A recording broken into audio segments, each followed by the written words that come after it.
Ladies and gentlemen, this RedGamerTech.com video, I feel Apple should be congratulated for innovating yet again. It has created the world's first bendable, moldable smartphone. Unlike a traditional smartphone which remains rigid and uncomfortable in your pocket, Apple have innovated. Its smartphone will instead bend to the contour of your body. Therefore, if you are, say, for example, sitting for a couple of hours, rather than needing to concern yourself with, gee, my cell phone feels uncomfortable pressing against my leg, no, it will instead bend around your very muscular leg, making sure that you have maximum comfort. But wait, there is indeed more. With the new iOS 8.0.1 update, Apple have bolstered security.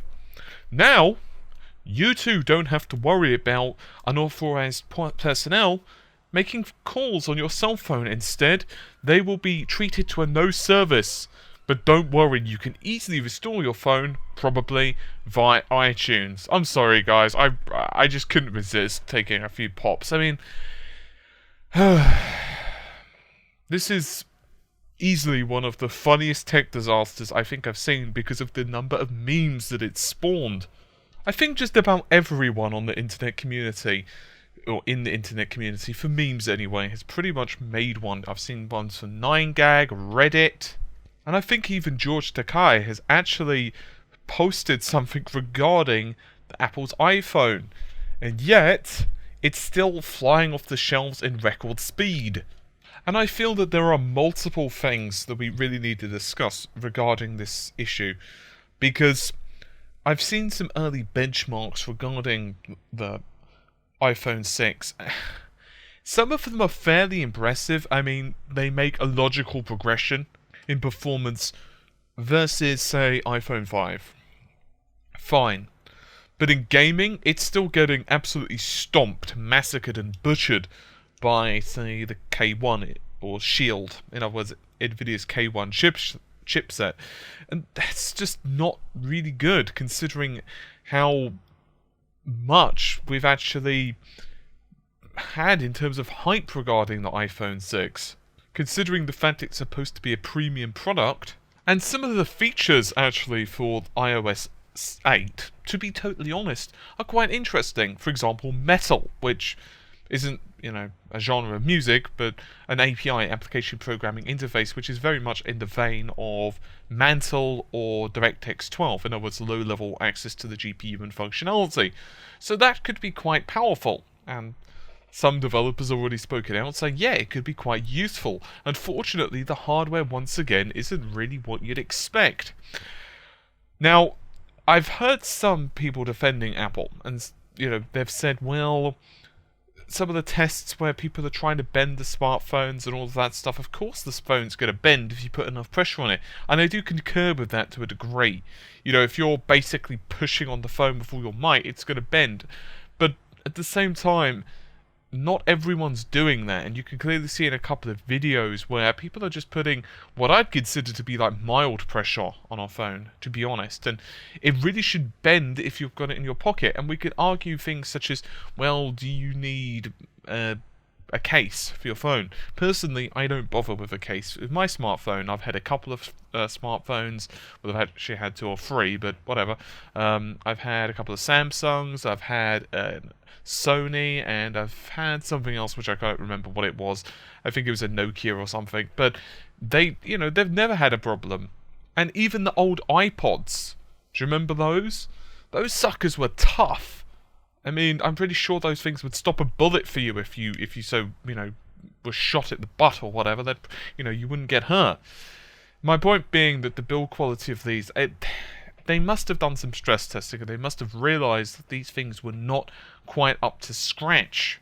And I'm not going after Apple and saying that they are the only company that's ever screwed up. Quite a few companies have released buggy updates.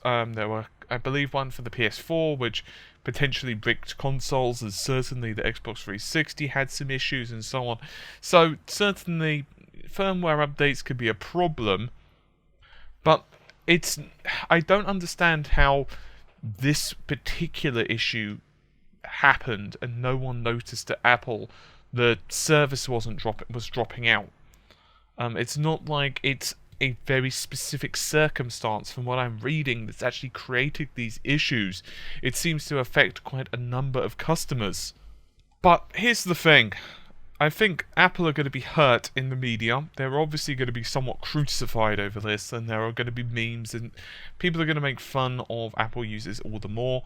But in my personal opinion, is it really going to make that much of a difference to the Apple brand? Is it really going to hurt it that much? Maybe to customers that are on the fence and trying to decide, but quite a few people, no. I think they're just still gonna say to themselves, hey, you know what? It's the iPhone, and rush out and buy it, which personally is a mentality that I don't understand. I also don't understand defending a company to the hilt, even if you know blatantly they've screwed up. But there you have it. And I personally, I've used Macs for work.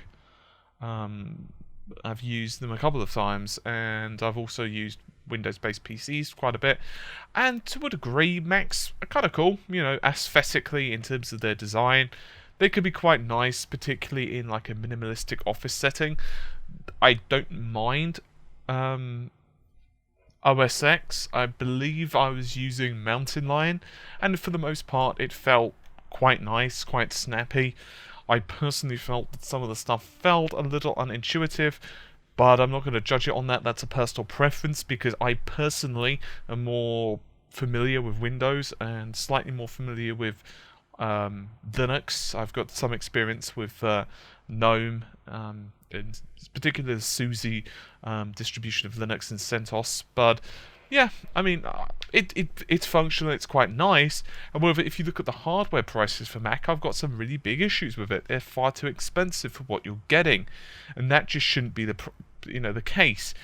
Both their laptops, which I'm not gonna hold much against their build quality. From what I understand, their build quality is reasonable, but even so, it shouldn't cost that amount of cash, considering effectively there's no real difference in the CPU, there's no real difference in the GPU, the RAM, or any of that stuff between a Mac and a PC. And that I would go into the whole things such as, say, Hackintoshes, where you can basically run iOS on your PC. I'm sorry, not iOS, OS X on your PC if you so desire, but that's somewhat off the beaten path for this video.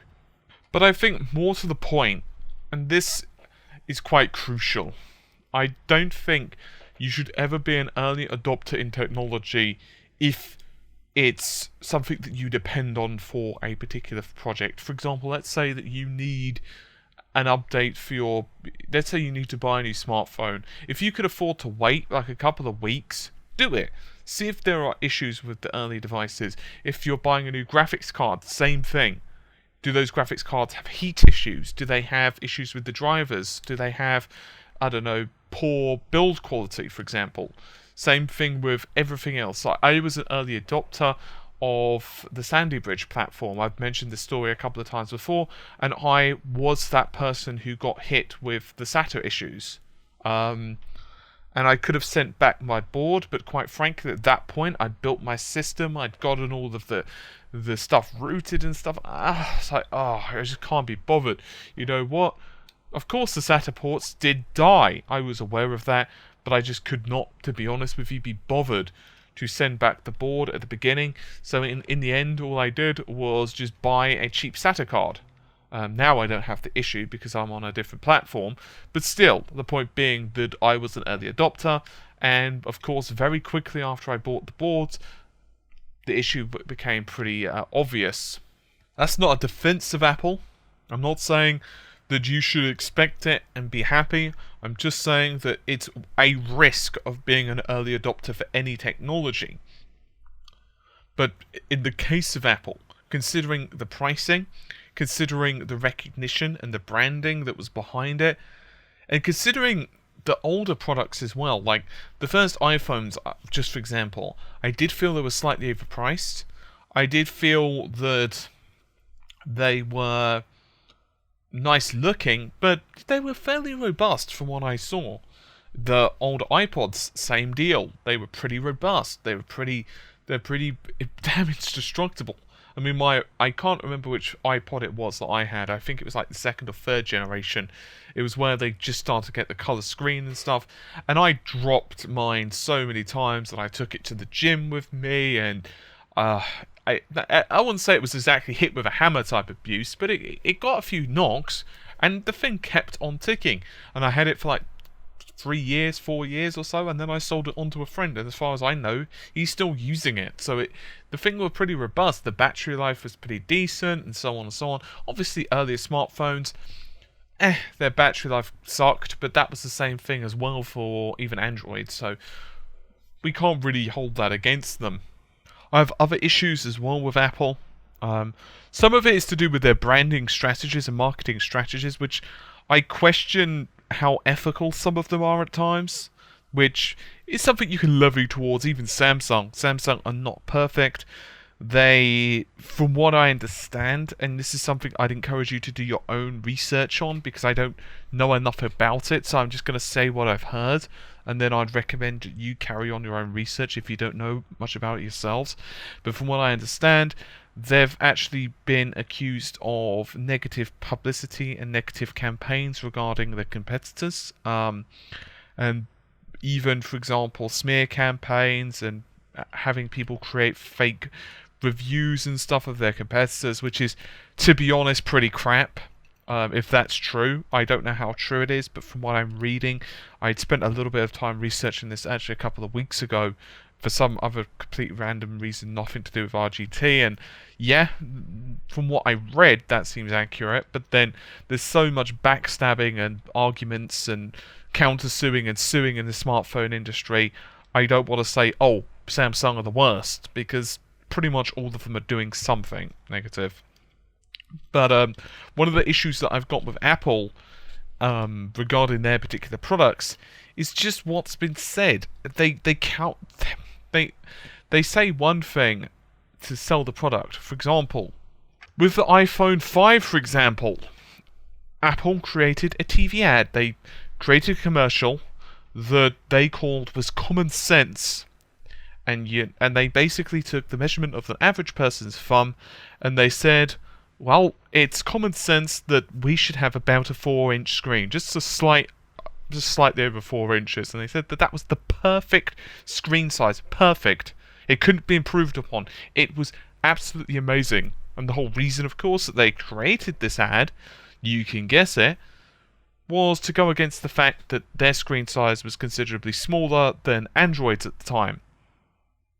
Okay, fine. If that's what they believed, then why did the iPhone 6 increase that? And they haven't addressed that. In fact, they've gone into great measures to actually distance themselves from the previous advert. In fact, they've said that this screen is considerably better, and now you've got more choice, and all of the usual marketing gubbins. Steve Jobs famously said, well, who wants a phablet? You know, a large phone, like, for example, a Note 3 or Note 4 or whatever. You know, there's going to be absolutely no market for that. And then they release the bigger screen and their own phablets, and of course say it's all innovative. My point being, those are the issues that I have, primarily with Apple. The whole say one thing, and then the next generation, when they decide to innovate, that's what they'll do. Now, don't get me wrong, there have been technical blunders by everyone. Everyone remembers the whole Bill Gates RAM. Although, to be fair, he has gone on record and said that, you know, Bill Gates is attributed to various memory statements. And one of them is 640 KB, 1 megabyte, and so on. And to a degree, he did say some of these, but some of them are lacking sources. In fact, according to WikiQuote, the 640 KB is enough is a myth is attributed to Gates. The blame for this should actually be placed at IBM's feet, because 640 KB limit was the architectural limitation imposed by IBM, who decided to load drivers into high memory at those addresses, in effect imposing a hardware ceiling in the memory available for OS and apps, and so on and so on. My point being that everyone's made slight blunders, and there are some quotes here and there, and sometimes it is for marketing and all of that jazz, but I think Apple are the most consistent, And who can forget the fact that, to be honest, if you look at Apple's history, they do good products, and I think they've had a good history of products. I think some of their products have been pretty cool. But I think for this situation, for the iPhone 6, I think people really need to just call them out on it, to be totally honest, because you don't want a situation, you don't want the circumstances, and you don't want it to happen where a company just feels that they can get away with this stuff. They knew the phone was going to sell well, and if it continues to sell well and they get away with it, they don't really get that much negative backlash and so on. And their customers, more importantly, internet memes are great, but if ultimately they don't find that the customers have said anything about it and their customer retention is still really good, it's not going to make the difference. And that's the big thing, because it's a lot like you see these massive games like Watch Dogs, and they said, well, I had no intention of buying it. Now that it's visually downgraded, I've certainly not changed my mind. Well, okay, that's nice, but you weren't going to buy the bloody thing in the first place. Therefore, do Ubisoft really care about your opinion? Probably not. So Apple know. At the end of the day, they're just doing the hardcore maths. They're looking at the stats, they're looking to see who's complaining, and they feel that if it's not enough for their customers, they're probably not going to take it under advisement. Anyway, guys, I've got a lot more to say about the subject, but I don't want to turn this into like a 45-minute rant. So I'm going to leave you to it. Hopefully you've enjoyed the video. I'll see you soon. Take care, and bye for now.